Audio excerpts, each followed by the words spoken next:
Okay, we're live. Good evening. Welcome to the Public Works, Parks, Recreation, Environment Committee meeting of Wednesday, February 8th, 2023. I am Councilwoman Marilyn Rossetti. I am the chair of the committee.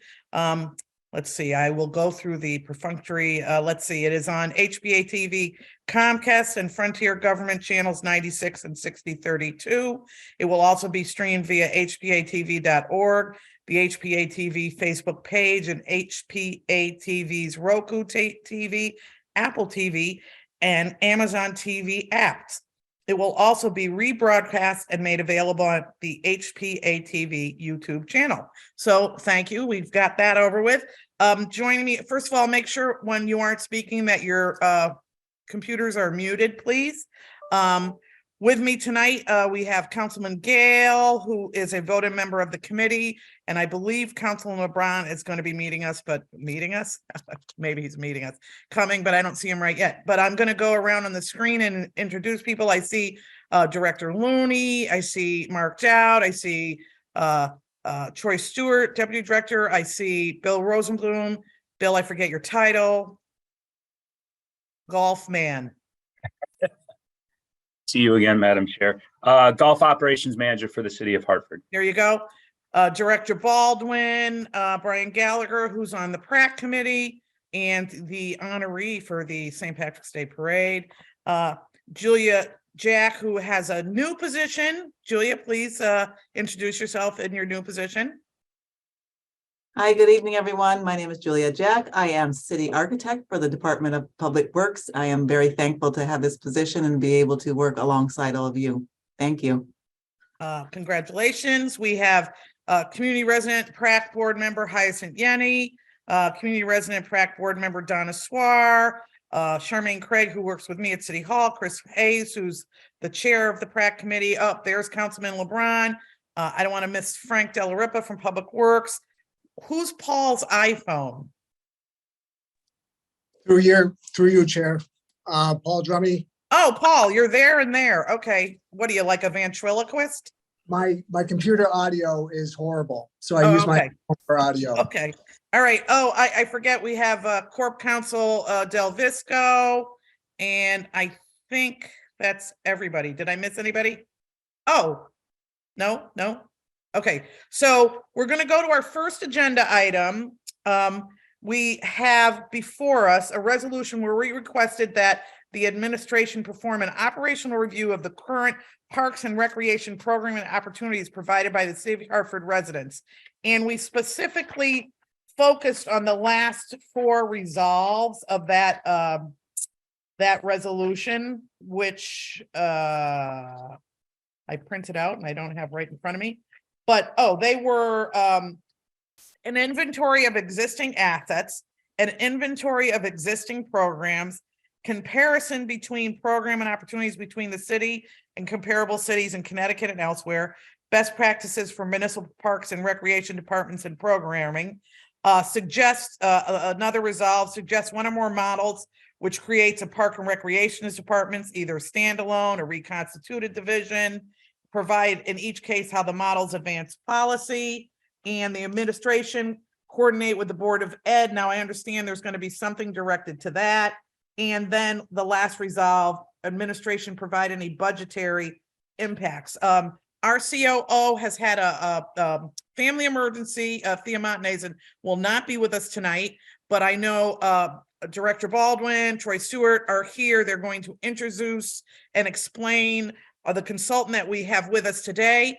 I feel we'll gather a lot of information. My hope is that once we're done for tonight with this agenda item, certainly there'll be some questions from my council colleagues that we're going to circle back in a couple of months once we've been able to digest all this and go with our next steps. But Christina, Director Baldwin, do you want to take this from me, please? Take it from me, please. Thank you. Thank you, Madam Chair. Thank you. Yes, so as you and before you start, Director, I'm sorry, I wanted to introduce Ryan Grew is the new, are you the Executive Director of the Friends of Keeney, Ryan? Yes. Hi, everyone. Thank you.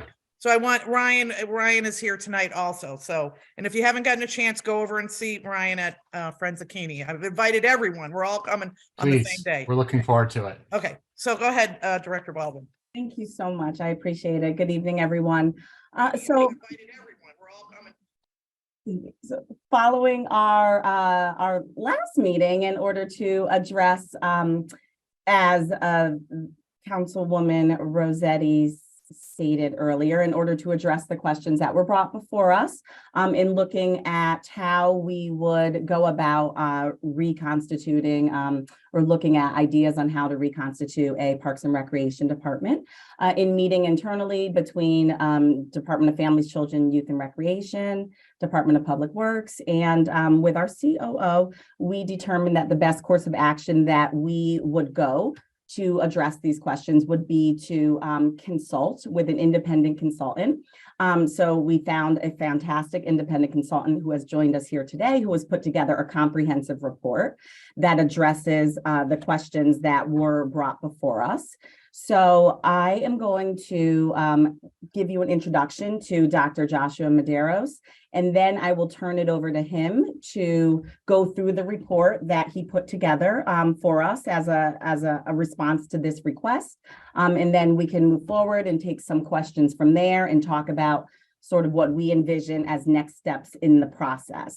So just to give you a quick overview of Dr. Josh Medeiros, he has over 16 years of executive leadership experience, including nearly a decade as the department director across several municipalities. He is currently the superintendent of the Parks and Recreation, Youth and Community Services Department for the city of Bristol in Bristol, Connecticut. Under his leadership, his department became a National Gold Medal finalist agency in 2022 and has received other numerous noteworthy awards and recognition. Dr. Medeiros also serves on the National Recreation and Parks Association Board of Directors. He's a faculty member at the NRPA Directors School, a practitioner representative on the Council on Accreditation of Parks, Recreation, Tourism, and Related Professions, and he's the past president of the Connecticut Parks and Recreation Association. He holds a doctoral degree in educational leadership from the University of Hartford and a master's degree in Parks and Recreation Administration from Southern Connecticut State University. He's also a certified Parks and Recreation executive, and he's the recipient of the Connecticut Recreation and Parks Association Outstanding Professional Award in 2022. He has over 2 decades of experience presenting at schools and conferences throughout New England and across the country. So you can see from this why we thought he was highly qualified to put together this type of in-depth assessment. And so I am pleased to turn it over to Dr. Josh Medeiros to report out on what he has found for us. And Dr. Medeiros, before you start, I wanted to recognize Councilwoman Surly Surgeon has joined. She is not a voting member of this committee. And Jeff Stewart, I believe, joined. Yeah, there he is, Friends of Keeney. Thank you. Wow, thank you for that introduction. I'm happy to be here. Can everyone hear me fine? Yes. Great. And can you see my screen now? Yes, we can see it. Perfect. Okay. Well, I will go through an overview. I was honored to be sought out for this role. I'm happy to help the city of Hartford. You have a great park system, a really robust recreation program, and I really am excited to be here tonight to speak with you about kind of my findings to hopefully answer the questions that this committee posed. So the report is about 31 pages long. I will not be reading every little detail, but you should, if you have not already, will be getting a copy of this report as you continue to marinate on what the best course of action is for the city of Hartford. So I will be going through just kind of high level, some of the major findings of the report. I'm happy if you want to interrupt me at any point and ask questions, ask clarifying questions, or have me dive into anything a little bit further. I'm happy to do that. Otherwise, we can, of course, wait to the end and kind of go wherever you'd like me to. I think, Josh, we'll wait till the end, okay? Okay, So sure. if people have questions, can they just note those, and then instead of stopping you, you can just go Perfect. right through. Okay. Thanks. Okay, great. So again, I will kind of go through. There is an executive summary that's really going to summarize everything I'm going to show you on the next few slides. So I'll kind of keep going through here. So again, I compiled an overview of your departments, both of which are extensive, highlighting all of your park assets here, working with staff to get all this information. So again, you have a robust park system. They're organized into several different classifications. You have your major parks. These are some of the higher acreage areas of the city. You have some of your smaller parks, as well as pocket parks, and the division uniquely oversees cemeteries. So all of this is compiled and organized here. Furthermore, you have all of your different recreational programs and some narrative surrounding what they offer. So again, that's all organized here in a single document for you. Looking at, I'm going to spend most of my time talking about some of the research I did and how that relates back to Hartford. But I looked at kind of nationally, 94% of parks and recreation departments in the country offer a range of recreational programs and services. These categories here are generally considered program buckets. So I kind of looked at what the city of Hartford was offering comparable to the top 10 largest cities in the state of Connecticut. So this chart you see in front of you showcases that effort. You'll note Hartford really is offering services right now across all of the major programming buckets, which I think is good news. And again, looking at this chart, you can see what your comparable peer communities are offering kind of at a high level. I took that even a step further, really looking at some data from the National Rec and Park Association. They annually release agency performance reports.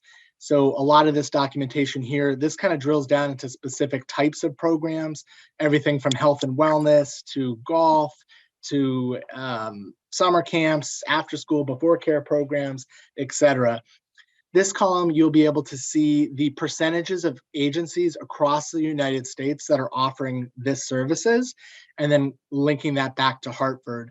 So again, you'll notice the city of Hartford is offering, frankly, most of the major program categories here with a few exceptions.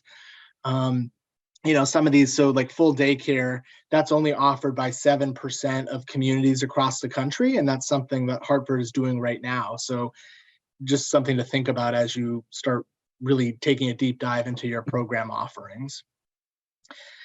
I speak a little bit here about some of the gaps, and I kind of caveat that saying just because Hartford's not offering it right now doesn't necessarily mean these are gaps you're going to want to drop everything and pursue. A lot of my recommendations are to do more analysis in terms of, does Hartford really need these services right now? Are they a priority for the residents? Or are other providers already offering this within the city? So YMCA, Boys and Girls Club, or frankly, other nonprofits. So all of that should be part of your consideration when you're thinking about either retiring programs or adding programs. Another area that's really unique for the city of Hartford from my review and conversations with staff is that everything you're offering right now is at no cost to the residents, which is a phenomenal philosophy and I think consistent with the demographics and the community that you serve. So this is great, but is not consistent with a lot of other communities in the state. A lot of communities are offering pay-to-play programs and have different cost recovery models. So as you think about expanding, if the city's not looking to add more funding, this is something you might want to consider potentially for more niche programs, or what I call like add value programs. So things that are not necessarily for the greater community, but kind of serve a really specific niche. So say like personal training or something like that. I briefly looked too a little bit at the staffing levels. I talked a lot with the kind of the overall team about capacity. Right now, the department, certainly recreation and children, youth, and families is operating with, frankly, a low amount of full-time employees. So really a credit to the team for everything they are producing right now. If you look at kind of some comparable communities, I kind of just made some references here to different staff models. Usually you see when, depending on the size of the population of that community, usually it translates to more full-time employees. Hartford seems to heavily rely on part-time workers. which obviously is a cost savings, but when you're looking at expanding and really evaluating your programs, it's something you're going to want to keep an eye on. And how do you adequately provide the staff resources to really meet your goals?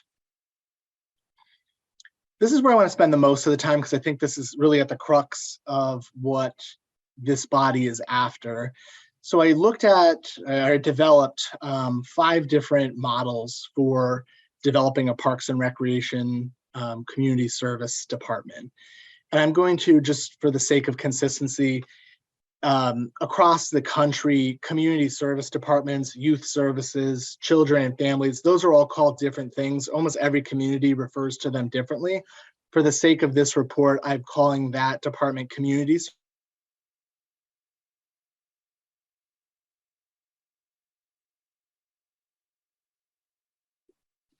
Did he freeze? Hang on, can you guys see me still? Yep, we can now. I think so. Sorry, my computer's like crashing on me here at work. Let me try this again. Can you see me still? Yep. Okay, sorry about that. So anyway, community services is kind of what I'm calling that bucket. So you'll see that consistently across the board here. But anyway, the different models are such. So Model A has a standalone Parks and Recreation department and a standalone community services department, which would be your children, youth, and families. The second model, Model B, has a standalone recreation department, standalone community services department, with Parks Division, a part of Public Works. So that's Model B. The model that Hartford is currently using is Model C, which has a combined Recreation Community Services Department with Parks, a part of Public Works. Other models, Model D is actually what I have right now in Bristol, which is Parks, Recreation, and Community Services, all under one organizational umbrella. And then lastly, Model D has standalone community service department with actually both Parks and Recreation divisions of Public Works. So these are the 5 most common models that I've seen nationally and locally being offered by municipalities. So part of my review, I looked at the top 10 largest cities in Connecticut, the top 10 largest towns in Connecticut. I also looked at I was looking at the top 10 largest cities in New England. Connecticut has a majority of them, so I eliminated them from that chart and really looked at 4 of the largest out of Connecticut. And then I also looked at the 10 largest cities in the United States as another kind of reference point, and size was based on population, not geography. So just at a high level here, you can again see where the city of Hartford is currently operating. This is in the state of Connecticut. You can see those models here. So right now, 32% of municipalities that I reviewed in the state of Connecticut are operating the same way the city of Hartford is right now. So these are your comparable communities like the city of New Haven, Middletown, Norwich, West Hartford, and Manchester, to name a few. 37% of the communities operated with a standalone recreation and standalone community services department, but 84% of municipalities in Connecticut, part of this survey, are operating with parks under Public Works. So only 10% of the municipalities looked at in that top 10 category are operating under this traditional, I don't want to say old school, but traditional Parks and Rec as a standalone department, which I found to be very interesting.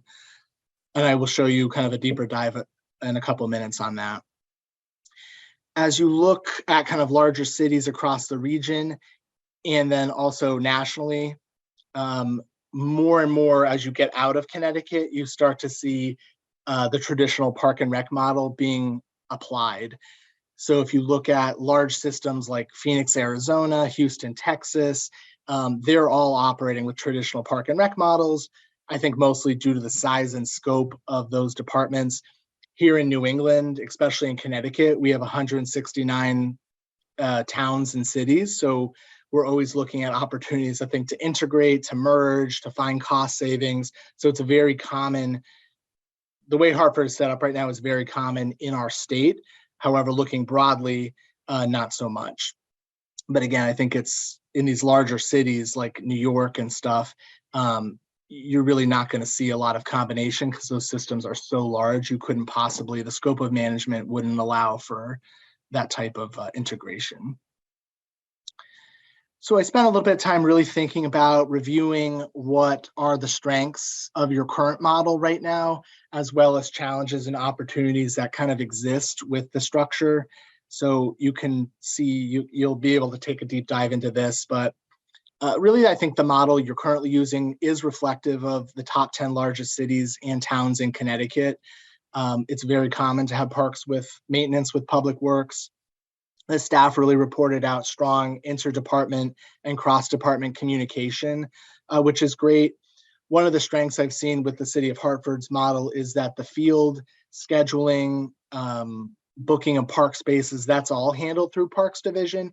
There's a number of communities that actually have recreation doing the scheduling and parks doing the maintenance. So that's usually a disconnect, which I've seen add to confusion and problems. So to have it all under that one parks house in Hartford, I think is a huge strength, as well as tying it into MyRec for use.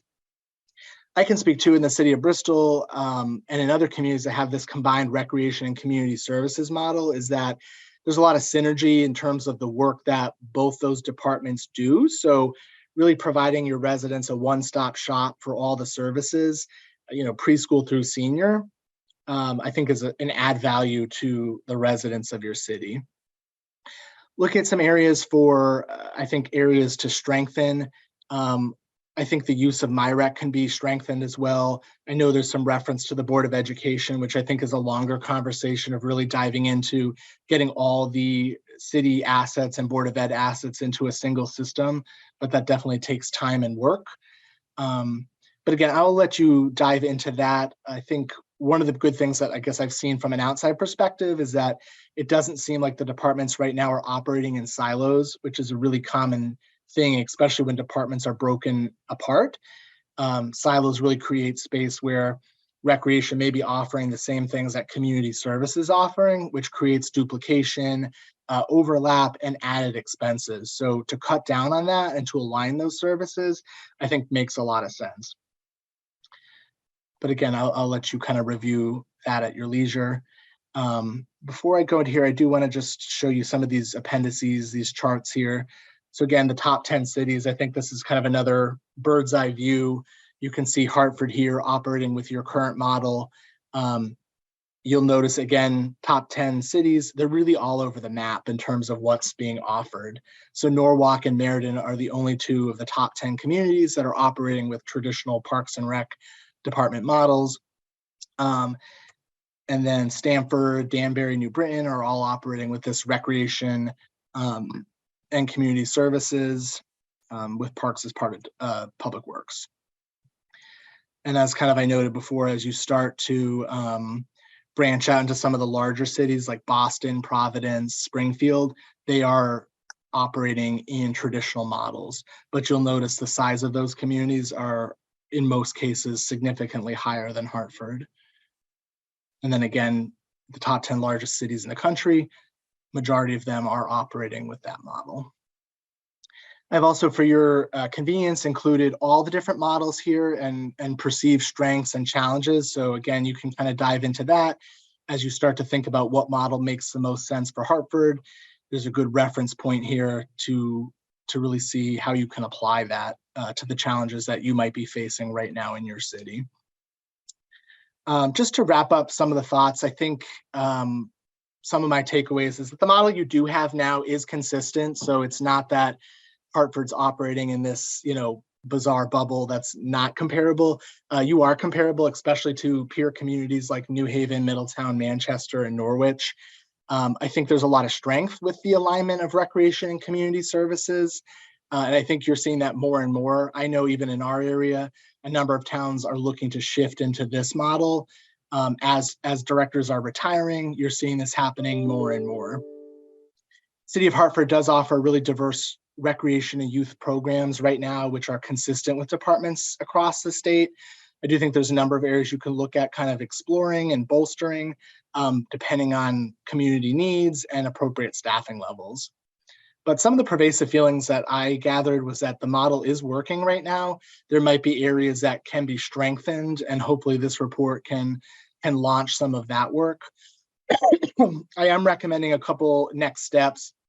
Obviously, this report is very internal based. It's very looking at what the staff are reporting out or the leadership team is reporting out, as well as national and state data.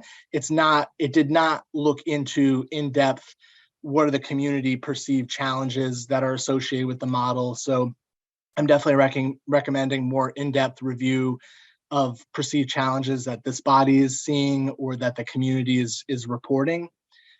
This could look like an in-depth community assessment tool to kind of determine those perceptions. It could be a statistically valid survey that you mail to folks' houses, interviews, focus groups with park and program users, really talking to the sports groups and other stakeholders to really identify what are the issues right now that the community is facing. I think taking it even further beyond there, really workshopping those challenges in relations to the models that I presented in this report. So potentially even conducting a SWOT analysis for each of the models. How are the problems you're facing either strengthened or potentially worsened by making a change? And then from there, once you're kind of getting some consensus on direction, really taking a deep dive into what is the organization chart going to look like? How is the financial analysis going to have impact?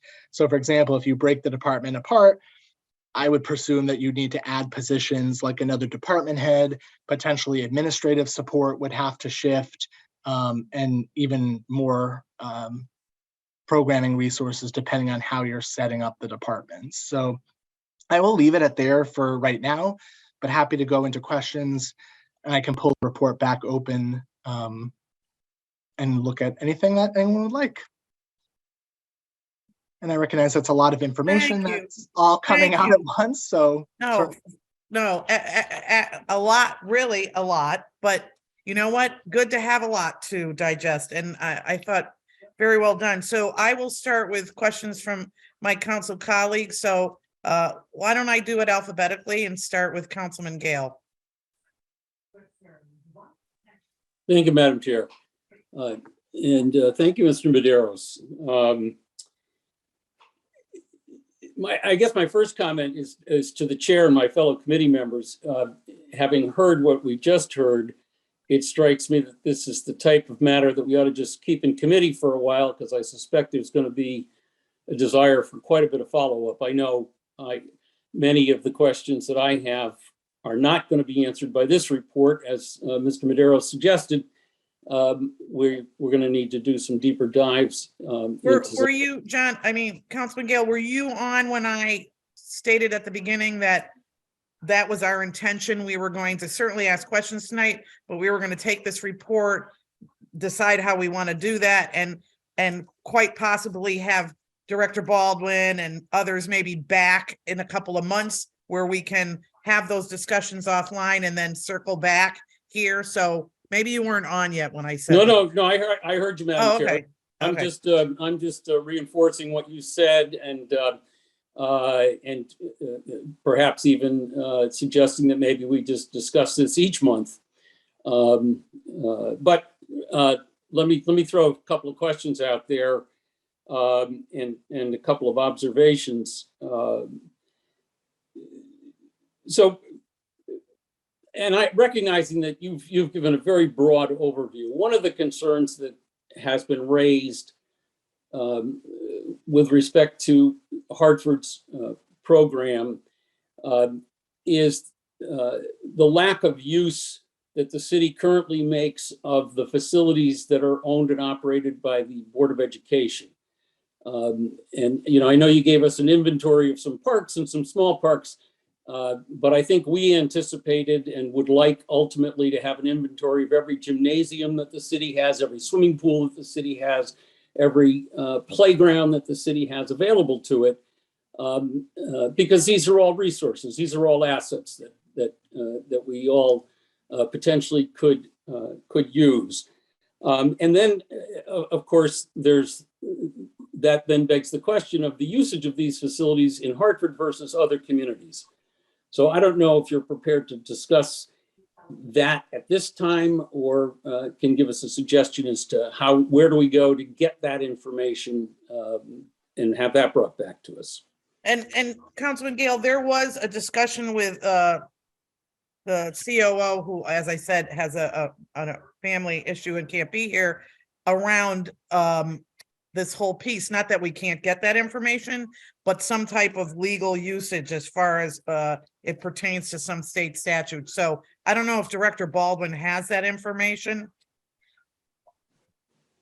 Yes, Mike, do you actually, want to take it over? Yeah, through you, Madam Chair, we did do some research on that. We asked Corporation Counsel for some guidance, and apparently there is a Connecticut General Statute 10-220 that sets forth the duties of the boards of education throughout the state, and that statute states that the boards are responsible for the care, maintenance, and operation of buildings, lands, apparatus, and other property used for school purposes. So that sort of confirms that while the city may fund school building construction and other improvements to the school facilities, ultimately it is the Board of Ed that's responsible for the care and the use of the school facilities, including the fields.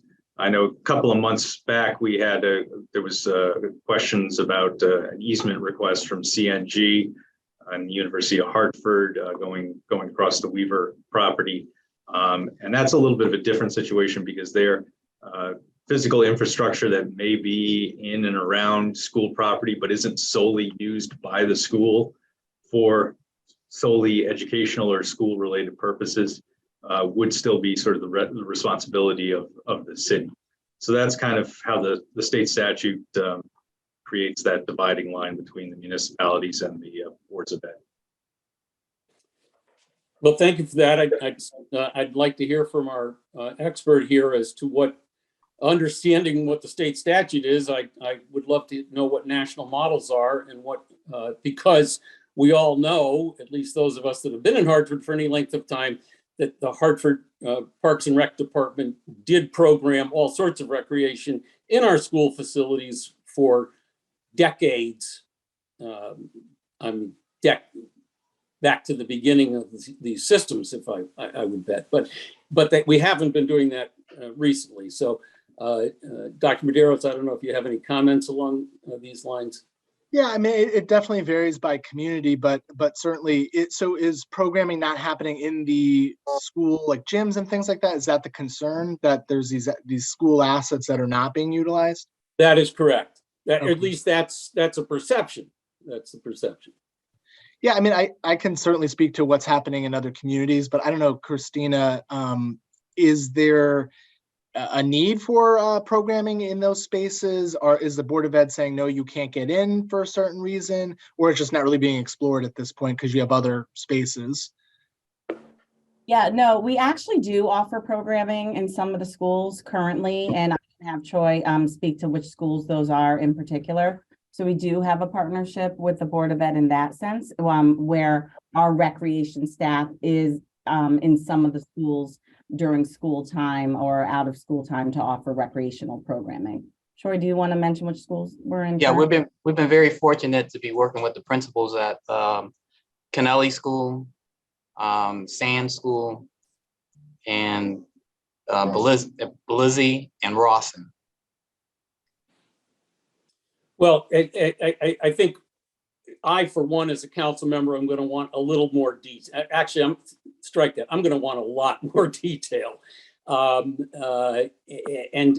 back to the report, Dr. Medeiros, you noted that Hartford offers all these different programs in all these different categories, but that doesn't tell us anything in terms of the what that programming consists of, how many people that's actually serving. Yes, we may have one dance program, but what we want to know is, how many people are being served versus what other communities are doing. What are the numbers, right? Right. we want to really get under the hood here. So Councilman Gale, and I want to ask these questions but do you think overall we should,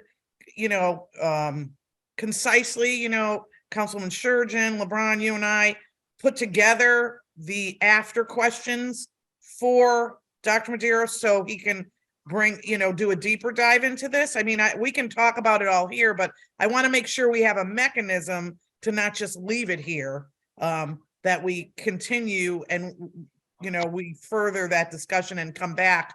I mean, I know you said keep it in committee, but I need a mechanism to make sure that we get these answers. Yeah, no, I agree, Madam Chair. I think it would be helpful to develop a specific list of follow-up questions, and whether that's something that we develop tonight as we're talking, or something that we send around. Probably going to be a little bit better if we send it around for comment from everybody. But I would like the opportunity tonight to just throw some of these things out there. Oh, yeah. No, absolutely. Yeah, I think absolutely. To me, every community that I've worked in and across, frankly, the country, Parks and Rec departments rely heavily on the Board of Education facilities. I know here in Bristol, we don't have any indoor gym spaces, so we 100% rely on the Board of Ed and access to Board of Ed to be able to run a lot of our programs, especially during the winter months. So to me, I think this is definitely something Christina and staff could produce in terms of registration numbers, and we could even roll that into the report if you're really trying to dive after how many kids are in swim lessons, et cetera. I have no doubt we could build that out. Even locations too, if proximity to certain neighborhoods are important, that can easily be incorporated as well, to take a deeper dive. Yeah, appreciate that. And I'll yield at this point, Madam Chair. Let somebody else comment. All right, thank you, Councilman. We'll go alphabetically, so that would be Councilman LeBron, and then you, Councilman Sturgeon. Through you, Madam Chair, and thank you for everyone for putting this together. I think overall, I agree with my council colleagues that we're going to have to take a deeper look under the hood. So my questions are more at the approach to the report, Dr. Medeiros, and thank you for doing this. So the list of assets, I think the biggest thing, we talked about the schools, I don't want to belabor the point, but I think the legitimacy around the use of the school buildings really comes into effect when the winter months, when it's extremely cold, and access to the gyms when it's cold. And we're seeing other cities utilize facilities. And so I think that is important. Now, in Hartford, we're blessed that we have so much park space. So, during the spring and the fall months, and when it's warmer out, we can utilize outside facilities. So I think in the approach, like really focusing on the winter and what does that model look like in other comparable towns, and how do they approach it during the winter months more specifically? The other question I have for you, Dr. Medeiros, is in terms of the interface and the outreach that Bristol, your community, like how do you outreach the community? And more specifically, what is, I didn't see anything about the utilization of the website as an outreach tool. I saw MyRec, but MyRec is a permitting, that kind of field permitting tool, but not a tool that is to promote the type of activities. So that's how I understand it. But what was your kind of assessment of our website and the interface with the community? Sure. If you don't mind, I'm going to share my screen again and actually show you my website. So MyRec is a registration. It can be used as a registration tool, a field scheduling tool, and a promotional tool. That was kind of part of my recommendation, that I think this is an underutilized area right now for the city of Hartford. And I don't think you necessarily have to reorganize anything in order to maximize it. So, for example, can you see my screen again? Yes. So I'm going to go city.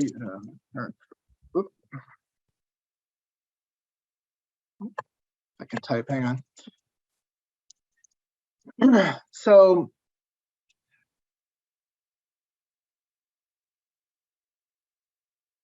oops, that's Vermont. Yeah, we don't want that one. So yeah, some of the struggle I think is you're kind of linking it to all types of different websites. So when I go here onto your website, I come in here, this sends me to MyRec. Okay, this is, I think, was recently added. So this area is underutilized right now. You could put program space into here. It really looks like MyRec is only being utilized for field rentals. So for example, on the city website, and we use MyRec as well. This is really our hub for all activities. So you can see how we're set up here. We post announcements, so the public is really geared towards coming here when we have closures or different things. Can you go to your program list? I just want to see how that looks for you. Sure. The programs. Yep. Oh, So this okay. is, so we organize everything usually we're doing it by age. So you can see all of our preschool activities, youth, teen, adults to seniors. So Got it. Okay. you're here looking for something for your 7-year-old. Here's your whole list, everything from swim teams to April vacation camp. And to can you sports. sign up on that? Can you click that Yep. link and then sign up there? Yep. So if I want to come here, I can log in. Everyone needs to have an account to do this, but you log Okay. right in and actually can register right for the program and cash out. So you're saying we can do that now, it's just not set up to do that? Right. Yeah. Yep. Okay. Correct. So again, I put everything on here. So our annual report that I produced, this is on the kind of a main feature of our website, so people can look back. All of our accomplishments from the year is here. Our strategic plan. Oops. All right. So I get it. Yeah. So sorry, Dr. Medeiros. Sorry. So it's great. The Bristol one is great. All right. So we can definitely improve. I get it. I hope I don't sound like too facetious there, but because I just want, just in terms of timing, how does Bristol count the population, like the folks that come? Are you just kind of like checking off? Like, how do we distinguish between one kid that comes 5 times a day and not counting him 5 times, but he's that one kid, or she's that one kid that comes 5 times? How does Bristol make that distinction? So everything we do in Bristol we utilize MyRec to do that. So you have to actually register for the programs, most of which there are fees, but you can set up programs that don't have fees and register. So that can be done online 24/7. Your staff could be doing it as kids come into the rec center, could be either swiping a membership card or registering them right there. And that tracks all the data. So I can kind of generate reports in MyRec to show my rosters, my attendance, and you can organize that by ages. So if you want to know how many teenagers are currently in programs, MyRec has the capability of pulling all those reports. Got it. So the next, through you, Madam Chair, the next question, you made reference to esports and e-gaming, and this may be just the nomenclature or the wording. The esports and e-gaming is normally associated with gambling. So are we talking about like playing video games? I would assume that, right? No, not necessarily. I'll let Christina speak to what they're offering right now in Hartford. I believe it was a partnership with ESPN, but this is usually like virtual space, but there's many different aspects. I don't know if you want to elaborate, Christina. Yes, no, that's correct. So current partnership with ESPN and their esports team, as well as their X Games team, right, to offer the virtual sports, especially during COVID. You know, it was really big with our leaders in training and our Hartford Youth Advisory Board, sort of like that older group of teens that wanted to help keep them engaged that way virtually through virtual gaming. So we formed this, pretty neat and sort of forward-thinking partnership with ESPN to be able to offer esports that way, but in no way, shape, or form it doesn't have anything to do with gambling. Yeah, I just want to make sure, like when we're publicizing, Director, that when we're just being clear, because sometimes people, and I know that's not the case, but and through you, Madam Chair, Director Baldwin, we said that the Recreation Department provides daycare. So as part of, we said in the report, it was the department. So Department of Family. Got it. Got it.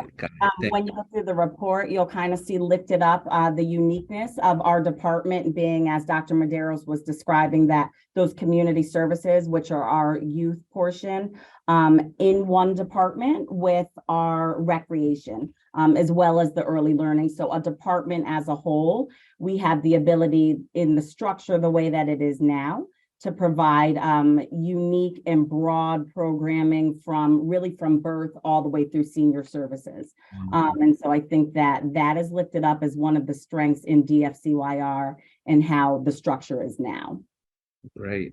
Don't really, I'm so sorry. I just want to mention that we don't really operate, although there are 3 distinct divisions that make up the department. We're not operating so much in silos, right? So the work is very interdepartmental, and we're doing constant collaboration across all 3 divisions. That's I think wonderful. I just want to add on to that. I think that's critical what Christina said, because so many communities that I've seen and even have worked in the past, recreation and community services, and oftentimes offering almost comparable, the same things as a library in some cases. So anytime you can have synergy and divisions that are all working in a department together, you avoid that duplication and redundancy, which add to costs, expenditures for the residents, taxpayers. So Wonderful. And Councilman LeBron, let's give Councilman Surgeon an Yeah, option. We can also circle back to Sure. you or absolutely. Councilman Gale. Not a problem. Thank you. Are you set? No, I just had one question just with the Go stat, Go, just, Councilman Rizzo, let Mr. Councilman LeBron finish. Okay. I'm all good. right. okay. So just in terms of Dr. Mendoza, to you, Madam Chair, on the slide, there was a slide about the top 10 cities. So that's just 10 cities in Connecticut, right? the top 10 largest in Connecticut, yes. Right. So, but the percentages were broken down into like 82% and 13%. How does that work if it's only 10 cities?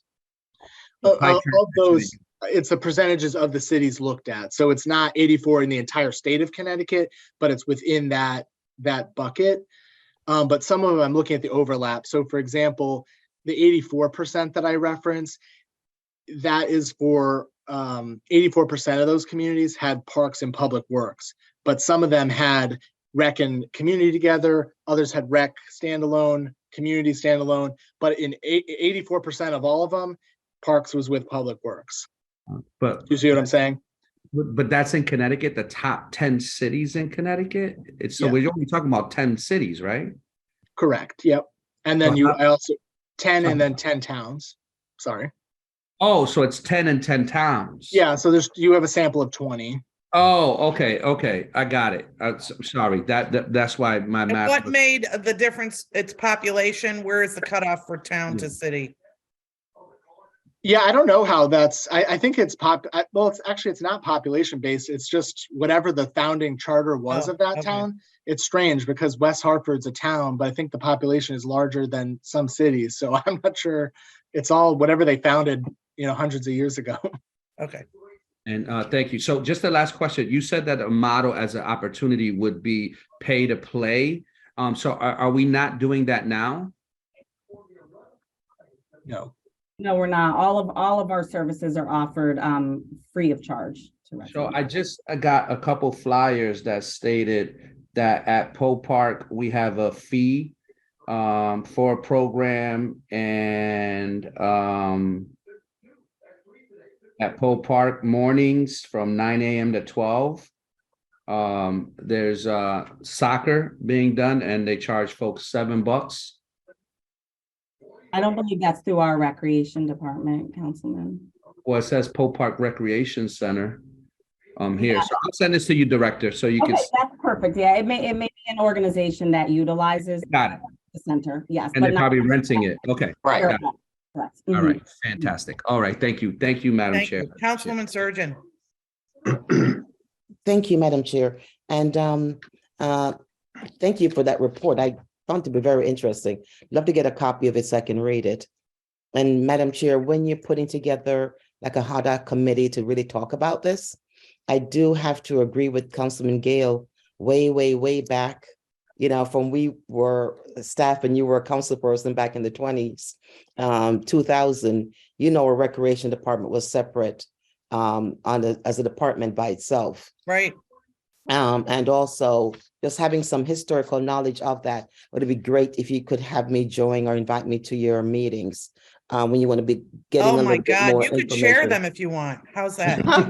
No, thank you. Just this Oh. one, just this special program. So my question is to the doctor is, how many outside programs or partnership with other organizations like the Y Boys and Girls Club do you guys use in Meriden? Or is all your recreation provided by the town, your town? He's from Bristol. I'm sorry, Bristol. Bristol. Sorry, I Yeah. apologize. Yeah, so we we try to collect. So we don't have a YMCA in Bristol. We do have a Boys and Girls Club that's very active. So to me, a lot of this is all about the relationship. So I have a strong relationship with the CEO, the new CEO, and we have regular lunch meetings where we make sure that we don't have overlap. There's things that the club can service that we as a municipality are not going to go near. So they do all the before and after school programs. So that's something entirely serviced by the nonprofit where we just kind of stay out of that work. We're offering 1 week clinic or standalone clinics, and it's all about, where is that niche and where does the recreation and community service department fit? And that really varies by town. So you have to really think about what is the niche of your department in filling the gaps in the community. Because I never want to offer something that's already happening, because now I'm competing against a successful organization that's doing that work better than we are. Yeah. Does that make sense? No, that makes logical sense because I don't know how many partnership the city of Hartford, because as I said, back in the early 2000s, recreation was handled by recreation departments. Now it seems like we outsource all that information. Yeah, I just want to say, Hartford, I think, is the same way as Bristol in the sense that usually it's a split. So there's a lot that we're offering and a lot that Hartford's offering with recreation staff, but there's certain niche or specialty programs that you contract out with third parties to actually come in. I'm assuming the city is paying those providers to offer that service that, frankly, Troy and his team might not have, the expertise in painting class or or robotic technology, that you're going to want to bring in outside people. So it's usually a balance between what resources do you have as a department versus who can you partner with on the outside to bring in. So through you, Madam Chair, to Director Baldwin, so do we have a lot of those outside services that we bring in to the recreation? Just following up to look, Councilman LeBron, about the soccer program outside, and they're offering, the charging. How does that work? Yes, we do. We do offer, so as Dr. Medeiros was saying, we do partner with certain organizations, individuals, and entities to offer specialized services. I'm thinking, Troy, like Zumba and yoga, those types of things. So on the one hand, it's that, so that, it's sort of like threefold, right? Our recreation staff provides recreation programming directly. As Dr. Medeiros stated, if there is any type of specialized programming that we want to bring in or that the community wants to bring in, we will often then find an expert in that field and have them come in and do it. And then there's also the other element where we're partnering with other entities and organizations that may need to use the space to run their programming, which is what I believe Councilman LeBron had mentioned earlier. So it's sort of like a hybrid model in that sense, where we are just identifying the best resources for the community in whatever form that comes in. And all of that is sort of managed and overseen by Troy and our recreation division. So do you charge the people for the use of the rec center, or is that provided free to the service provider? There was a fee for certain usage on the recreation center that stopped during COVID. We did not charge during COVID, much like, fees sort of across the board stopped for COVID. Now we are relooking at that fee structure again and what that will look like for certain special events and things that the community needs to use the recreation for. So we are, Troy and I have already started having those conversations about what a fee structure could possibly look like moving forward from this point. And just one last question to you, Madam Chair, to Dr. Medeiros. Who monitors your computer software program? Is it an individual? How is that monitored in your town? So the MyRec program specifically it's an online internet-based software that is monitored. So MyRec actually employs their own staff that have support teams and tech people. So you could call MyRec at any point and say, hey, we need help building our website. Hey, we need training. They monitor and provide all that. It's internet-based, so it's not run through our IT at all. My staff, I have dedicated staff people that update the site. So my marketing person, she's kind of the main point of contact, but all of our recreation programming staff will upload their programs into the software and have that ready for registration. Okay, so MyRec has a IT somewhere. Correct. Okay. I think they're based in Vermont, actually. So through you, Madam Chair, just one last follow-up question to Director Baldwin. So who monitors the MyRec program for the city of Hartford? I apologize. I'm sorry. I believe that, Mike, is a monitoring done on your side under DPW. Mm-hmm. Yes. Oh, that's Yes, Public through you, Works. Madam I'm so Chair. sorry. Hi. Yeah, we have staff here at DPW who handle that more under direction of Mark Dowd. We have 2 individuals who monitor and take care of all of that stuff. Also, do you use that MyRec organization? We have reached out to them in the past when we've had technical issues and other things, or needed information. So yeah, we have availed ourselves of them before. And MyRec is set up as well where you can have multiple people can be users of the program. So frankly, every single person on the staff could have a MyRec login account and be managing on the back end of that site. So the responsibility should really never fall to one person or one department. It really could be shared across the department or multiple departments. So, and I'm going to finish. So we're using MyRec just only for field registration. So we're not utilizing the whole software program that's under the MyRec. No, can I?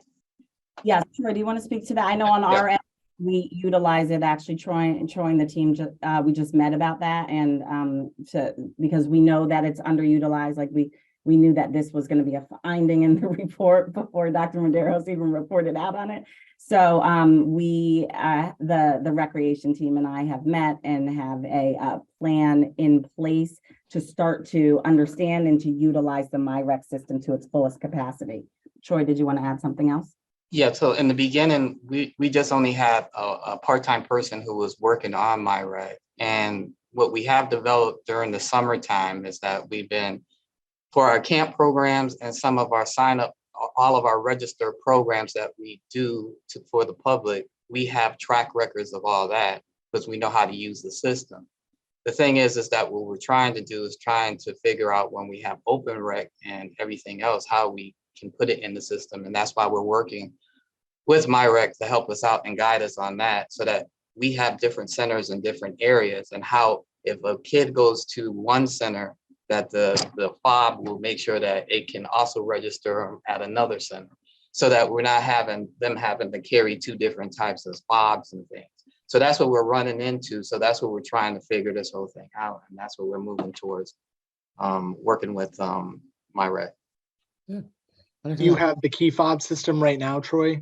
Yes, we do. We have the key fob system right at this point. And the thing that we're talking to MyRec representatives, and they're trying to tell us how we can try to reconfigure so that when that one kid goes into any of our centers, it will be registered, so without that kid having to be registered and have to sign up again for that center and another center.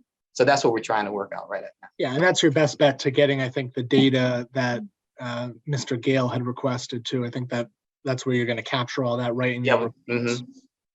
So then, So, but then our partnership with the people who does, maybe the Boys and Girls Club that's offering up other programs, how do we capture that information of other organization that's also doing recreation? Normally what we can do for the Boys and Girls Club and YMCAs and Catholic Charities and some other organizations, we can request, reports out, from them if it's not anything that's not going to be, without the names of the individual, but how many went into so many different programs. Because I think there's a law or something that we just can't use certain people's name on pieces of paper or something like that. I understand, but don't they get funding from the city? I think I'll let Christina talk about that portion. Not necessarily, right. So an organization doesn't have to necessarily receive funding from the city in order to utilize our recreation facilities, for example. However, there are organizations that we do fund through the department. Say, for example, we have a pretty robust Unity grant program, right? So those organizations are running recreational or youth engagement types of programming. They are required, if they receive grant funding from us at the city, they are required to submit their data, and they sign off on a data sharing request as part of their contract with the city. And we receive the de-identified data from those organizations that receive funding from us, so we can collect the numbers of youth that our funded partner organizations are serving. Thank you, Madam Chair, and thank you everyone for answering my questions. Thank you. So what I think I'm hearing here is, first of all, again, thank you, Dr. Medeiros. Thank you to our department. One of the things I heard was staffing, and I think that's been a discussion since the beginning. But I think Councilman Gale said we should leave it in committee, and then we'll figure out how to, number one, not lose track of this. So we'll be leaving it in committee. Number two, garner more questions, whether it be from, some things we've asked already or more that we want to ask. And then I think offline, the council people who are here and maybe with the department heads, we'll figure out how we're going to do, we'll meet for a next step. But past that, if my colleagues are in agreement with that, I think leaving it in committee, we don't have to do anything more, but then go on to the next agenda item, correct? Correct, Councilman LeBron? Yes. All right. So thank you again. Dr. Medeiros, you haven't heard from the last of us, so don't move or change your name or anything. And thank you again to Director Baldwin and Deputy Director Stewart and others in your department and Director Looney. So that will bring us to agenda item 2.2, which is Mayor Bronin with accompanying resolution authorizing the 2023 season fees for the 2 city-owned golf courses in Keeney and Goodwin Park. I believe we have Mr. Rosenblum here. Mr. Golf will be discussing that, or maybe Director Looney, I'm not sure. Thank you, Madam Chair. I'll lead off on this item. Yes, we are here tonight to seek approval of the golf course rates for the upcoming 2023 season at both Keeney Golf Course and Goodwin Golf Course. The process this year in determining the golf rates actually started quite early. We started back in September, and it was an iterative process that we went through involving DPW, our budget and finance departments, as well as the Golf Advisory Commission. We spent most of the fall working on this in the background. One of the reasons it was iterative is that we're facing some obvious macroeconomic challenges at all levels of government due to inflation, increasing costs, utility prices going up.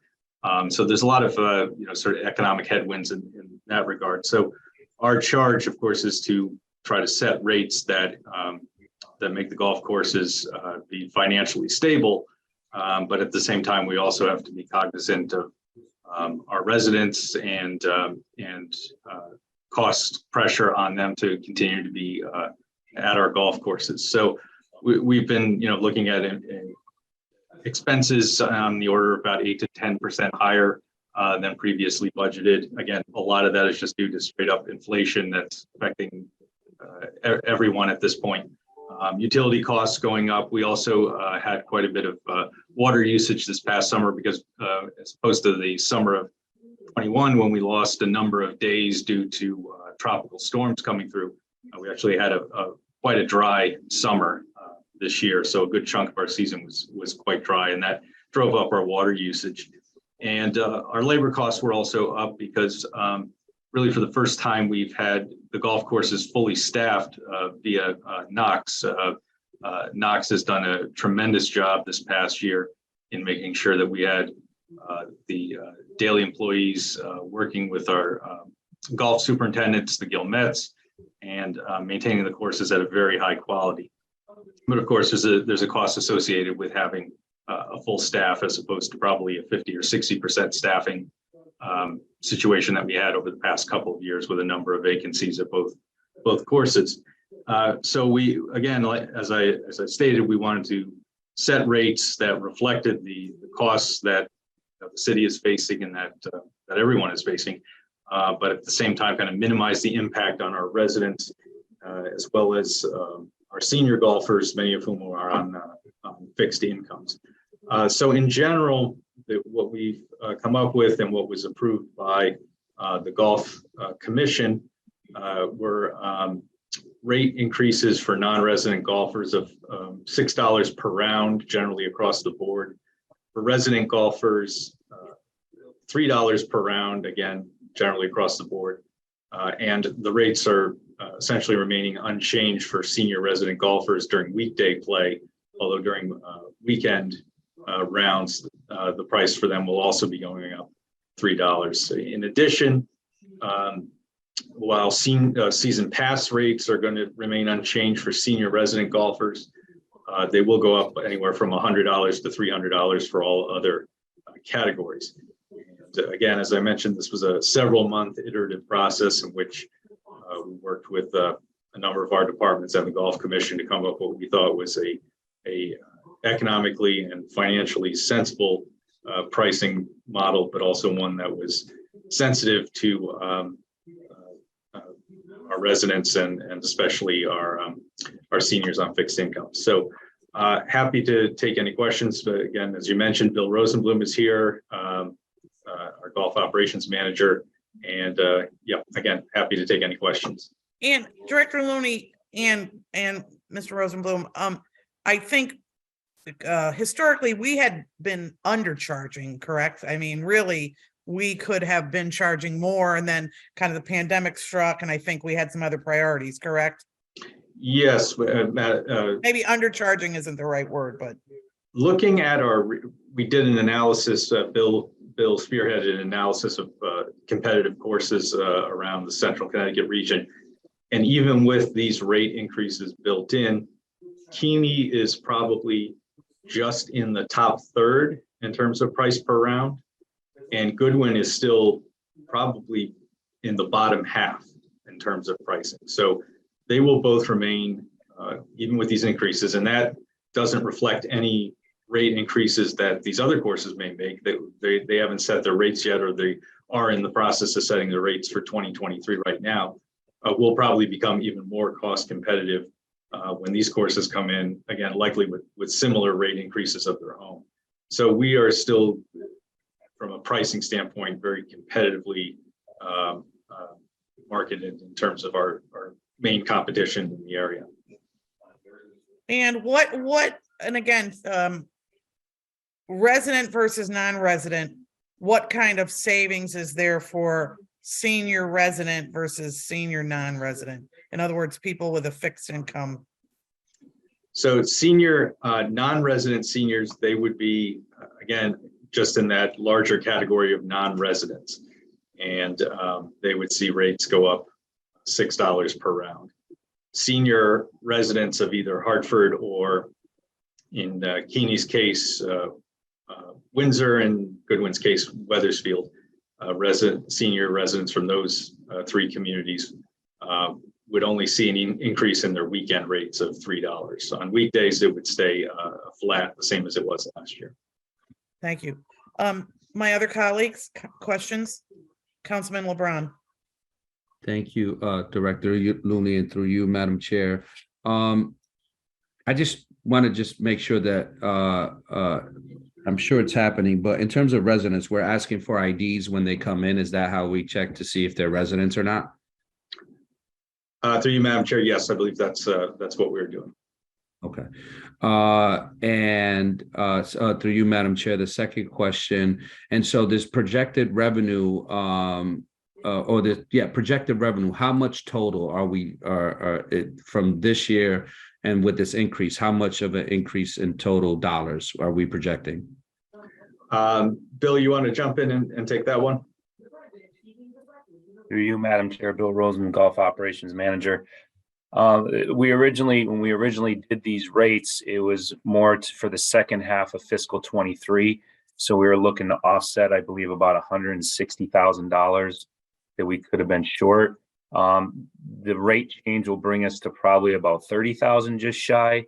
Obviously that's on optimum weather, because using rounds from this past year to where we had very good rounds, our rounds went up at both golf courses. COVID year, rounds went through the roof last year, and not this past season, the season before they had dropped some, but this past season they went back up just because of the weather. Right now, to say for fiscal 24, I have just finished the first draft of our budget. So until I don't have that number for fiscal 24 yet, but I know that with these changes for the second half of fiscal 23, we're looking to offset about 150,000. And I'm guessing we're going to come in just around maybe just 20 short, because originally the ordinance states that the commission is to offset all expenses with any rate changes. But to do that, we probably would have had to do it across the board. So we wanted to be sensitive to our residents and to our seniors when we were setting these prices. And also, just one other addition is that we did break out normally for a golf cart. It was just 18 holes or 9 holes. What we did is we increased it $3 for 18 holes and 9 holes across the board, except for resident seniors, we only increased it $1.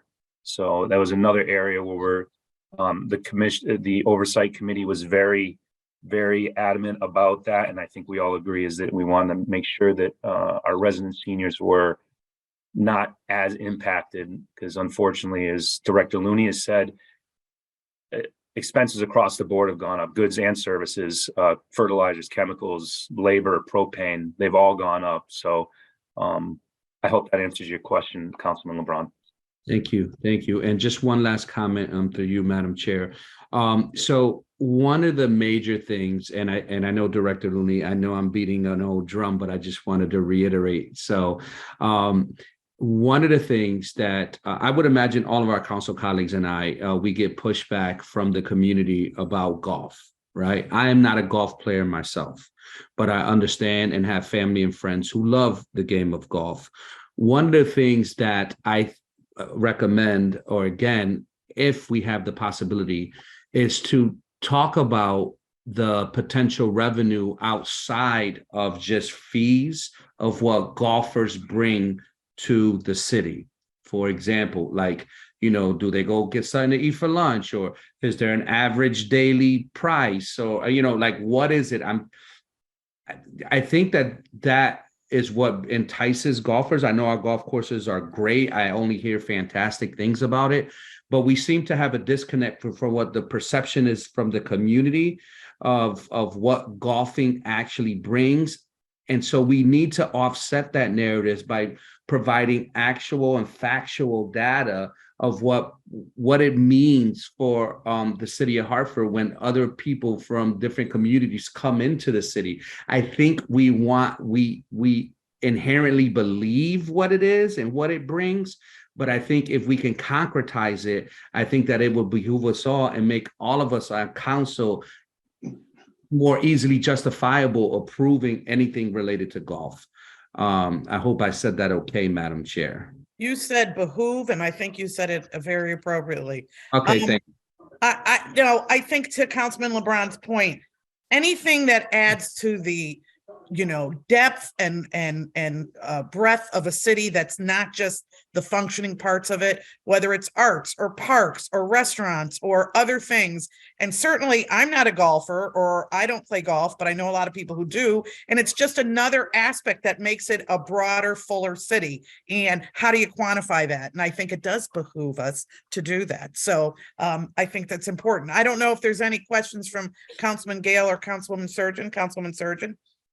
The Councilman Gale is your committee member, so I'll allow him to go first. And He's passing, Councilwoman. Oh, okay. So thank you, Madam Chair. So I'm trying to understand the difference between residents and non-residents. So Wethersfield and Windsor residents are considered Hartford residents? Through you, Madam Chair. For Keeney, the resident rate is offered to Hartford residents and Windsor residents. For Goodwin, it's offered to Hartford residents and Wethersfield residents. That's historically how it's been, because both golf courses lie about 50% in each one of those towns, our city and then the two neighboring towns. And so their seniors also get the same discount as Hartford resident seniors. That's correct. And in last year's budget, if I remember correctly, we normally, there is always funds set aside, for any shortfall. So did I hear Mr. Rosenblum said there may be a small shortfall with this fiscal year 23-24 budget?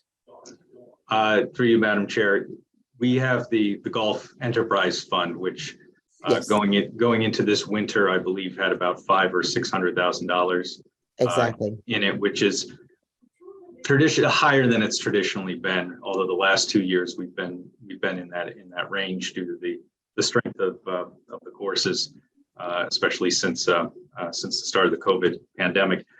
We're not going to have a shortfall in that fund on our yearly budget. We probably are going to be, I think we were for the calendar year of 2022, about 60,000 to the negative after having been in positive the previous 2 years.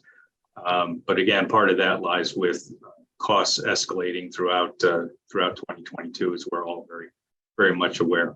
For 23, we haven't even started yet in terms of the calendar year, obviously, because we're still in winter. So Bill's working on the budget for the balance of 23 and then the beginning of 24. Okay. So away from, I looked at your fee schedule and I think it's fairly, we're reasonably in comparison to other golf courses outside of the city, even though I think ours is better. I think I remember several months ago, there was an article in one of the golf magazines that we rated one like the top 10 public golf course, so we'd certainly love to maintain that, privilege of having that I can brag about for Hartford. So I want to thank you guys, for maintaining, the golf course. So we could have some bragging rights that as a public golf course in the city of Hartford, it's rated one of the top 10 public golf courses in the city. So thank you guys for doing that. I know that, I'm sorry, number one, was it number one? I don't remember. I remember reading the article. Well, when we're number one, then I'm really going to brag. Sorry. So basically, thank you very much for maintaining that, and I know with all the increased costs for everything in the world going up this year, I hope that, your fee schedule will kind of help to break even for the fiscal year. Thank you, Councilwoman. Councilman Gale, you're all set? All right. With that said, do I have a motion for this agenda item? So moved. Is there a second? All in favor? Aye. Opposed, Aye. abstained? Okay, motion passes. Thank you. Before we go to agenda item 2.3, I did want to say to the folks from PrAC who are here, thank you very much. Please, any questions you have as far as the presentation, get them to me because we will be putting together a comprehensive list. Also, once we have the report, we'll get it out to you folks So thank you. I'm glad you were here so we can also be a part of that. So that brings us to agenda item 2.3, Mayor Brown with accompanying resolution that would authorize the use of the Hartford Parks Trust Fund for the 10 million proposed expenditure plan. And there also is, well, let's start with that and then we can do the amendment. Okay, thank you again, Madam Chair. Michael Looney, Director of Public Works. Yes, we are here tonight to seek authorization to use approximately $10 million of the Hartford Parks Trust Fund as part of our proposed expenditure plan, which was presented to and approved by PRAC back on November 29th, 2022. This has been a significant piece of work, both between the city departments and the mayor, along with our treasurer, Carmen Sierra, who's shepherding and custodian of these funds, is doing an excellent job making sure that we have additional funds available through interest to be able to apply to very critical projects in our city park system. Back in fiscal year 2023, when we were going through the budget process, it was about $16 million in park projects that were identified by either DPW or various parks friends groups and other stakeholders that were just not able to be funded due to budgetary limitations. And our expenditure plan that we're presenting tonight looks to try to cover as many of those as we possibly can with the funds that we have available. I actually have a quick presentation that, if you don't mind, I'll just see if I can share my screen here.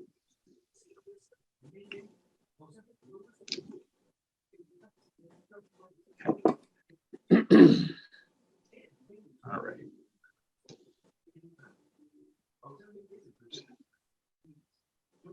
All right, can everybody see that? Yes. Okay, so again, we've been developing this expenditure plan for funding both current and future projects in a manner that meets the parks asset class vision statement, the goals in our POCD, and the various needs that have been given to us and discussed with us by the various Parks Friends group. The Parks Vision Statement from the last CIP budget talks about having the City of Hartford, how the City of Hartford has a world-class park system that provides a variety of important amenities to the city and to our residents. Our plan of conservation and development specifically says that within the next 12 years, we must construct 100% of the 2014 Capital City Parks Plan. And again, as I mentioned, there was about 16 million in very worthwhile projects that we just simply weren't able to fund as part of last fiscal year's or this fiscal year's budget process. So this, as I mentioned, is a $10 million plan. It's going to be used to supplement budget shortfalls in existing projects, fully fund other projects that are going out to bid, and fund design development on projects approved by the City of Hartford Friends Group for each park. So we met and communicated with many of these groups to come up with a list of a menu of projects that we'll be funding through the disbursement of these funds over the next 4 years. Again, this is all dependent upon available interest and the current balance to date. So this is a summary table. We have our 5 major parks along with Forster Park, and then some multiple sites that I'll get into in one of the later slides. But this is how the $10 million breaks down. And then it's also split out by year as well as by park. So some of the detailed park proposals for Bushnell Park, we currently have about $800,000 from CIP designated to the lighting and drainage work on the west side of the park. As folks are familiar with, we did the same type of work on the east side, which was completed this past year. So we'll have about $985,000 in trust fund dollars to finish off that project. again, it's similar to what we did over on the east side with the lighting of the sidewalks. And this will supplement the 800,000 from CIP to finish off this project.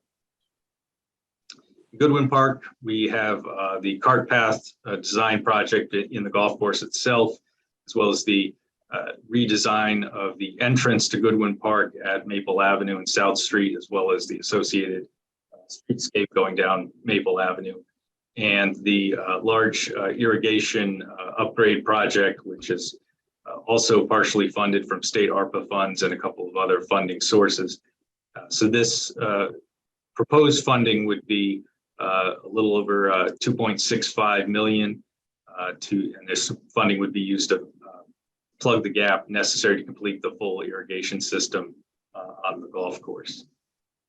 In Pope Park, we're currently working on design for Bankside Grove, the Pope Park North, or Baby Pope, as folks call it, and Pope Park West, which is the sort of separated portion of the park on the west side of I-84, on the other side of the Park River, as well as there's some state bond funding for parks improvements in and around Pope Park that's we're anticipating the arrival of. So over the next 2 years, we're looking to utilize 935,000 from the trust fund, and it's going to be focused on completing the work on Bankside Grove and Pope Park North, Pope Park West that we're currently in the design for, completing the sidewalk along Hillside Avenue and improving that, terracing system in part of the park, splash pad, basketball court, pavilion enclosure upgrades, mobility improvements, and overall general beautification of the park. In Keeney Park right now, actually, we are getting ready to start the Woodland entrance parking lot project. That'll probably begin hopefully in early April to replace and repair that parking area. And of course, we have the major projects going on at the golf course, including the cart paths, drainage, work on the maintenance building foundation, and fixing some water issues in the clubhouse basement. We have 2.5 million allocated over 4 years for a number of proposed projects, which were discussed with the Friends of Keeney Park. Some of those include a band shell in the West Meadow, similar to what we have in Elizabeth Park, additional benches and picnic tables, improved entrance at Woodland and Woodland entrance to the park, bollard lighting along the paths, a new environmental center, which is be similar to there's a facility called Nature Porch at Winding Trails in Farmington. This would be a similar multi-use structure in the park. General improvements to the pond house and the grounds around it. And then something that I've personally wanted to see happen for some time, start revitalizing that area that we call the East Meadow, which is actually the eastern side of the park north of Tower Parkway. The area that is now sort of closed off, the gate is closed to that side of the park as you go up to the cricket fields. We're looking to revitalize that, the new playscape, additional work on the cricket fields. We have some old tennis courts up there that can be reconditioned for pickleball, and the basketball court can be repaired. All of that will allow us also to tie back into the school property on Tower and hopefully reknit this part of the park back into the community as it has been cut off for some time. And there will also be work done on pedestrian entrances to the park at various locations. Colt Park, we have the futsal court, which is under construction. The design for the entrance and the gate at the west side on Weathersfield Avenue is also in the works. We're looking at expending about 1.5 million over the next 3 years, and this will cover renovations to the pool at Colt Park, revitalizing the concession stand so it can be used for that purpose again. Weathersfield Avenue fencing, which is taking a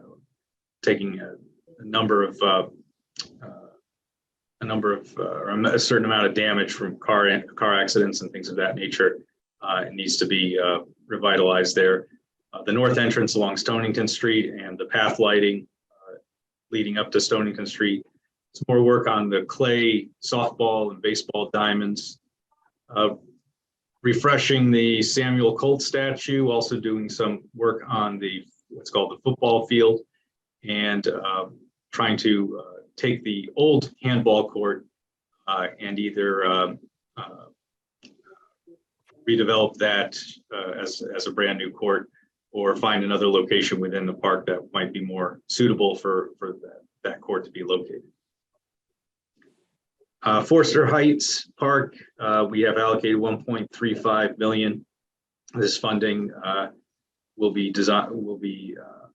used for construction. The design has already been complete. We've gone out to bid and received bids back, and the project is basically ready to go.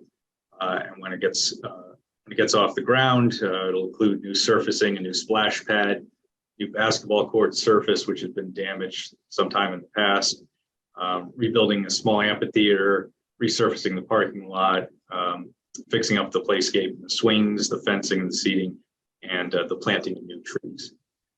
And finally, we have 100,000 set aside for multiple sites. Citywide, we have about 5 scoreboards that are not in working order, and so we will be utilizing approximately $20,000 per scoreboard to get those back up and running. So that is a summary of the program which we shared with PRAC and received their approval for, and be happy to take any questions on it. Councilman Gale, then Councilman LeBron, and then Councilman Surgeon, alphabetically. Thank you, Madam Chair. Thank you, Director Looney. Couple of questions for you on the trust fund itself. Can you tell us how much is in the Park Trust Fund at present?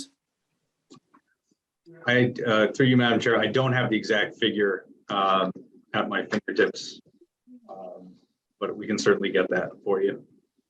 That would be appreciated. And I'm looking for a breakdown of, when you give me the amount that's in the trust fund, I'm assuming that you're going to give me an amount that's uncommitted funds. And if there are other committed funds from the trust fund, we'd like to know that as well. Absolutely. Okay. You mentioned some program and our goal to reach 100% by 2035. And I don't recall what you referred to, what the name of it was, the capital something, capital improvements parks plan or something, I don't know. But I'm wondering at what percentage completion are we at this point? And do we feel that we're on target to be 100% complete by 2035? Okay, through you, Madam Chair, that was, I'm just pulling it up, back up here again.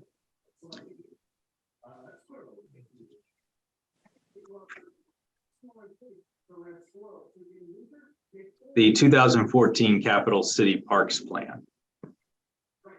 And that's the name of the document. And I'm not sure how close we are to that 100%, but can certainly take a look at that.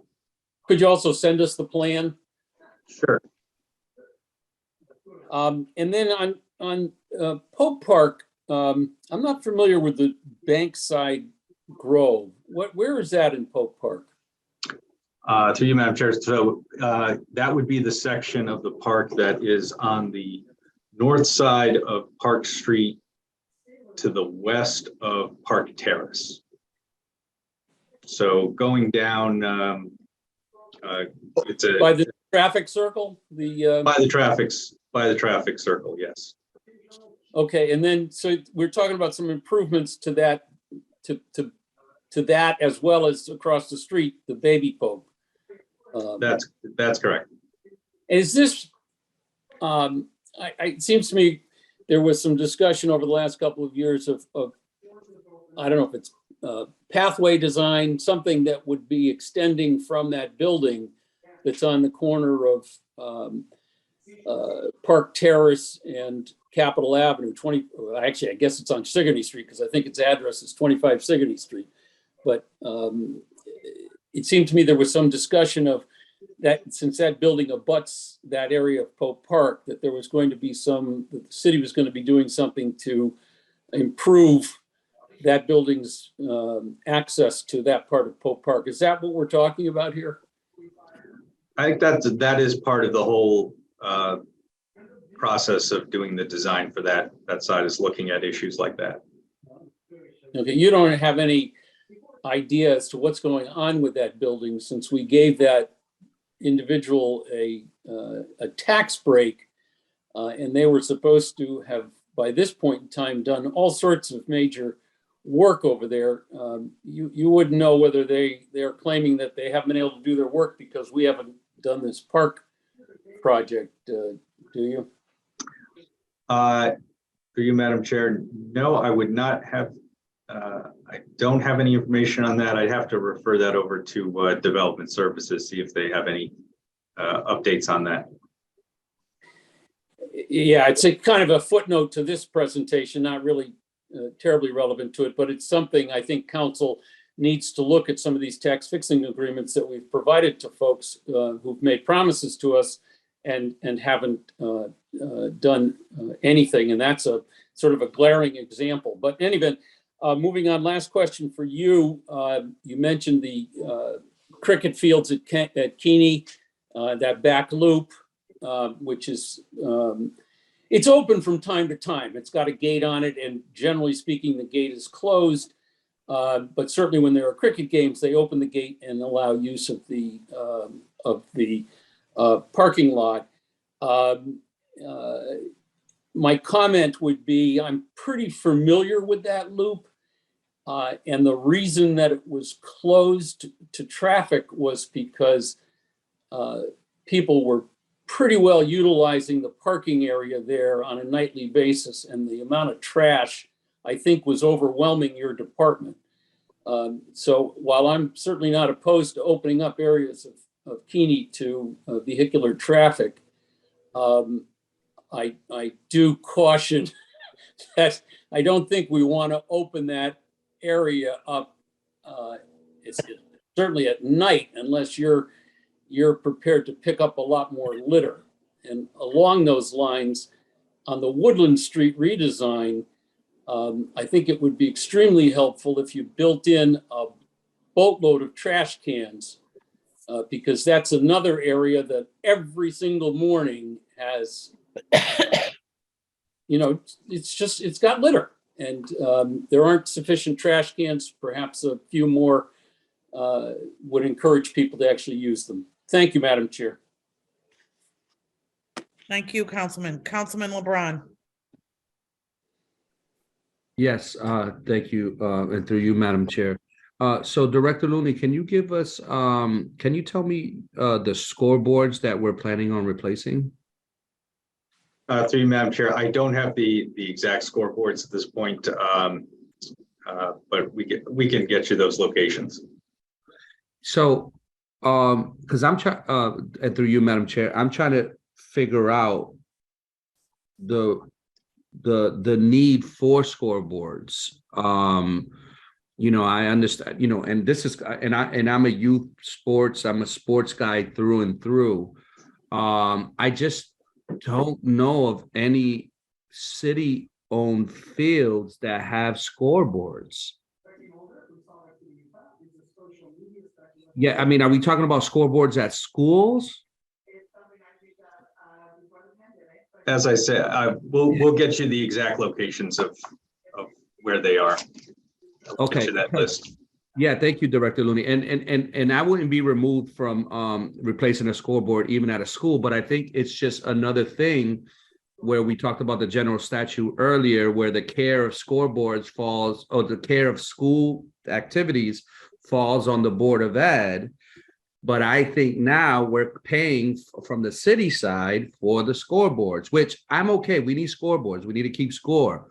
But I just don't know any city properties that have scoreboards, or why we need to invest $100,000 in scoreboards, where I think that money could be better utilized maybe on lighting for some neighborhoods. So if you could circle back with us, Director, as to where the scoreboards. The other thing too, Director, is with the scoreboarding, you know, the $20,000 scoreboards. I think we need to, and again, I'm sure you looked at it or whatever, but the issue with the scoreboarding, a $20,000 scoreboard is really, really high, as far as I know it, in terms of scoreboarding. Scoreboarding, is that a word, Madam Chair? I don't know. It behooves us to find out. It behooves us to find out about the scoreboarding, but it just seems like a really, really high price tag for a city field to have a scoreboard that nice. So it lends me to believe that it's for a school, which is fine, but again, just making that distinction between city and school care. Through you, Madam Chair, I just got the five provided to me by Frank Della Ripa, who is much faster with his email than I am. They are located at the one behind on 280 Plainfield Street, so over at Annie Fisher, which is a field that we do maintain as a city. 258 318 Albany Avenue, so over at Quirk would be that scoreboard. The one at Pope Park Drive in Pope Park, 30 Pope Park Drive. Another one on Weathersfield Avenue in Colt Park, and one on Waverly Street over at Keeney Waverly, where all the Little League fields are. Thank you. Thank you, Councilman. Councilwoman Surgeon? Thank you, Madam Chair. Director Looney, I thought Park Trust Fund money is supposed to use for parks. So can it be used for the schools? I would have to consult with Corp Counsel on that, but I believe it's just for our parks. It's not used for a school facility. But the boards at the schools that you just mentioned, Quirk and other schools, but they said that 100,000, that is not coming from the Park Trust Fund? Yes, but those are fields that we maintain, that they fall under DPW in terms of maintaining those fields. Okay, but the $10 million, that's from the Park Trust Fund. Am I correct? Yes, that's correct. And is out of this $10 million, 100,000 is going to be used for those scoreboards? Yes, that's correct. So I guess for me, could you find out from Corporation Counsel, even though you maintain the fields, can you use those money, since it's not a park, it's a school field? If you could get some clarification on that, I'd love to know. Okay. I mean, I certainly do understand, the fields, where the parks are concerned, needing a scoreboard if it needs to be fixed. I think that's great because it is in the park. Through you, Madam Chair, if you don't mind, I'm just going to ask a question that is not part of this $10 million proposal. When I looked at your list, I always had a question about the concession stand over by Cronin Field. Was that ever fixed up, and can that ever be used? To you, Madam Chair, I don't know the exact condition of it. I know at one point, it was used, and I believe now it's simply laying dormant. I think we'd have to go in there and do a full assessment of where it stands and whether it can be brought back, or if we needed a new concession stand. But that is something that I have noticed and would like to look at. If you don't mind, Director Looney, because we've got so many kids, it's right across from Weaver High School. We have that new development that's just, been built by the Housing Authority. It's almost across from the Boys and Girls building. It'd be great if we could, get a renter or, lease it out to someone, to, provide, say, there's some ice cream or some hot, whatever it is, because there's so many kids in that neighborhood right now. So if it's something I would take a look at and let us know before the budget time, I would love to hear if you may have a proposal for something like that. Okay, will do. Madam Chair, that's it for me. Thank you, Councilwoman. I like that idea. So with that being said, we have an amendment to this resolution. So John, can you make a motion to the amendment? Then we'll vote on the resolution as amended, correct? Sure. Okay. And yeah, I don't know if everybody received a copy of the amendment. I'm not sure either. Do you want me to read it? The think third it just- whereas says now, do you want to read it, John? I don't have it. Okay, so the third whereas is changed to said plan has been developed in consultation and partnership with City Treasurer Carmen I. Sierra, whose input into the initiatives and projects selected to form the scope of said plan was instrumental, and whose guidance as to appropriate level of plan funding was essential in assembling a fiscally sound plan, which makes much needed near-term investments while preserving the underlying principle of the Hartford Parks Trust Fund for the future. And that's the amendment. So I would move adoption of the amendment. A second. All in favor? Aye. So now do I have a motion on the resolution as amended? So I'll move adoption of the, I'll move to send it back to council favorably, although I'm hearing two of my colleagues having a little problem with what I'm going to say is 40% of that 100,000, because there were 5 scoreboards, 3 of them were in parks. And so there was just Say the 3 of the colleagues. So go ahead. I'm with 3 them. of the colleagues. But I also want to defer really heavily on these things to PrAC. And if PrAC came up with these as concerns, then I don't think we should have a concern. But anyway, the motion I'll make is to send this back favorably to approve everything save possibly $40,000 in scoreboards at this time. Is there a second? Second. All in favor? Aye. Aye. Resolution passes. Okay, that brings us to agenda item 2.4, which is our last agenda item. I know you're all disappointed. Mayor Bronin with accompanying resolution authorizing the city to accept a grant of $4.2 million from the state of Connecticut Department of Economic and Community Development for the capital improvements to the Keeney Park and Goodwin Park golf courses. Again, Director Looney, you are the man of the hour. Thank you, Madam Chair.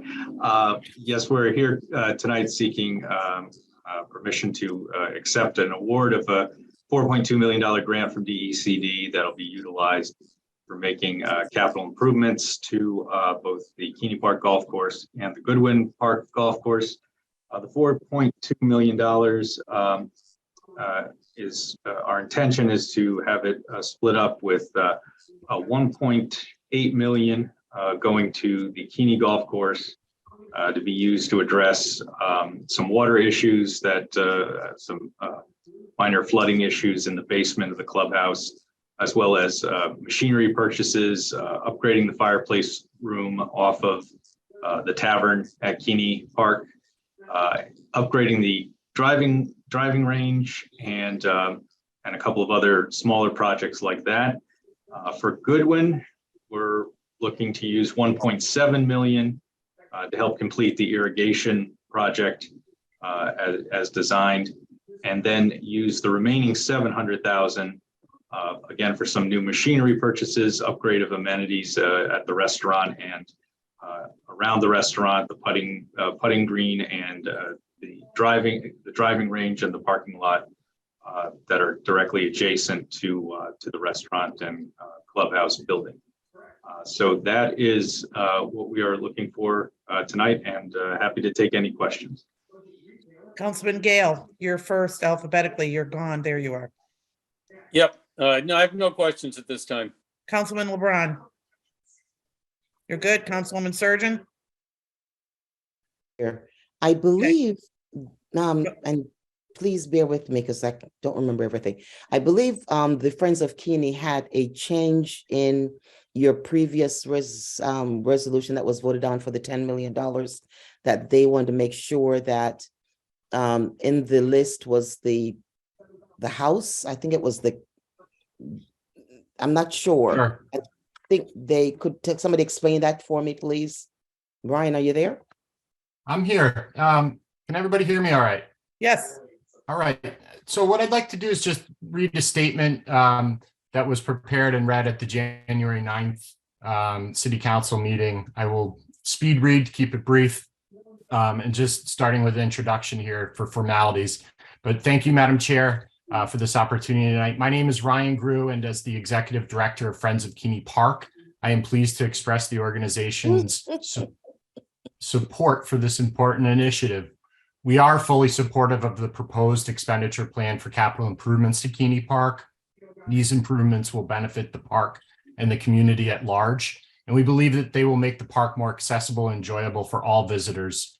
Keeney Park is an important part of our community, and we believe these improvements will help to ensure that it remains a safe and enjoyable place for everyone to visit. The proposed improvements will help to make the park more accessible and enjoyable for all visitors, and we are confident that they will have a positive impact on the park and our community as a whole. The Friends of Keeney Park have engaged in an extensive stakeholder outreach in order to coordinate and prioritize the capital improvements to Keeney Park. The expenditure plan reflects more than 8 months of outreach to various groups and reflects the goals of our coalition of park stakeholders, including the Keeney Park Sustainability Project, Waverly Little League, Cricket Leagues, Handball Court League, Northeast NRZ, Upper Albany NRZ, Community First, Milner School, Park Watershed, U.S. Fish and Wildlife Services, Hartford Preservation Alliance, Hartford Parks and Recreation Committee, Department of Public Works, Disc Golf League, Ebony Horsewomen, Trinity Health, Community Solutions, and Yukon. We are confident that these improvements will benefit the park and the community at large. So, for the point of business here, Friends of Keeney Park would like to thank Mayor Bronin and the Court of Common Council for the proposal to make these capital improvements. And we are requesting one clarification to the resolution. In the second resolved, in the Keeney Park section, that the following wording be struck out for, quote, improvements to the environmental center, end quote, and replaced with, quote, for a development of a nature center. The reason being is that in our request to the city, we included a request for a nature center, and we're not sure if the resolution document was a typographical error. Friends of Keeney Park is requesting this change because we have been working with stakeholders to work toward Keeney Park being designated as a formally recognized neighborhood habitat refuge by the U.S. Fish and Wildlife Services.